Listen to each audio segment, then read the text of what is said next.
就作为一个隐形的内向人口，我觉得今天势必是要跟大家公开了。你是隐形内向人口吗？就我现在出去，只要是有看过我们节目的人，都会天然的认为我是一个搞笑咖，很能说，很能侃。但是他们实际上看到我的那个样子以后嘞，又会形成一个很大的反差，觉得好像怎么有点害羞啊？不会还觉得你在耍大牌吧？耍大牌归耍大牌，耍大牌另说另说，本身也有。所以你呢？你是？我觉得我算是隐形内向人口，跟你一样。你凭什么是啊？干嘛？连族群都要分割吗？我不会私下不爱讲话的。而且在一个群组里面，我也不爱第一个发表言论的，但是我可以很活泼。所以你以前就是说，当你要融入别人的时候，你是会有压力的，是吗？很有压力，非常有压力，很怕别人看出来我是隐形内向人口，就觉得不自在嘛，别人看你也会别扭啊。对，那个时候没有现在这么娴熟，我们现在直接是各种人来疯都可以，什么局都 handle 得好好的。我觉得外向是可以培养的，对，或者外向的样子是可以装的。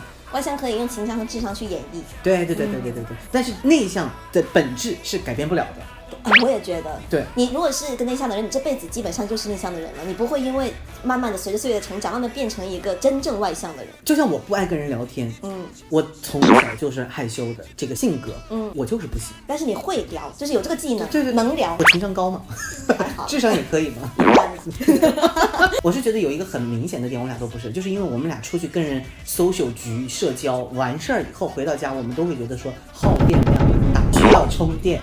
但是你知道吗？有很多外向的人，他们真正外向的人，他们是很爱出来社交，很爱有局，好快乐，自己待不住的。社交才是他们的充电宝。甚至有一些隐形内向人口的人，他是想到今天晚上有一个social局，他就已经开始 upset， 就已经开始有点沮丧，有一点就是觉得好累啊，怎么办？压力好大。他没有觉得说啊，我能见到这个，我能见到我好开心啊，我又能认识新朋友了，好好玩哦。对，就本身内向没有错，就不是说内向就有错，所以我们才要必须外向。只是这个社会好像让你觉得你外向的样子是相对来讲比较被社会接纳的，对，是比较被别人接纳的。其实内向外向是平等的，但是你想想，连那种家长都会跑到学校跟老师说啊，老师啊，我这个小孩好内向啊，你有没有办法让他变得外向一点？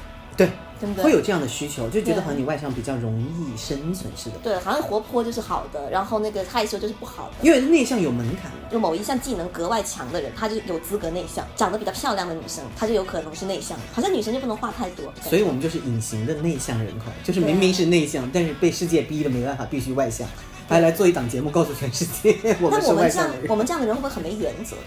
隐形内向人口。隐形内向人口比较容易随波逐流，是真的。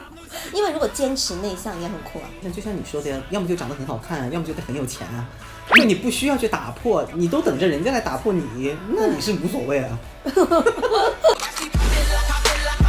第一波变成隐形内向人口的那个过程是什么时候？上大学住宿舍。我那个时候1周5天，我大概有3天是回家住的。但是我从小就是寄宿学校，所以我好惨哦，我真的是。所以你很早就已经外向了吗？我又是北姑又寄宿，我惨了我。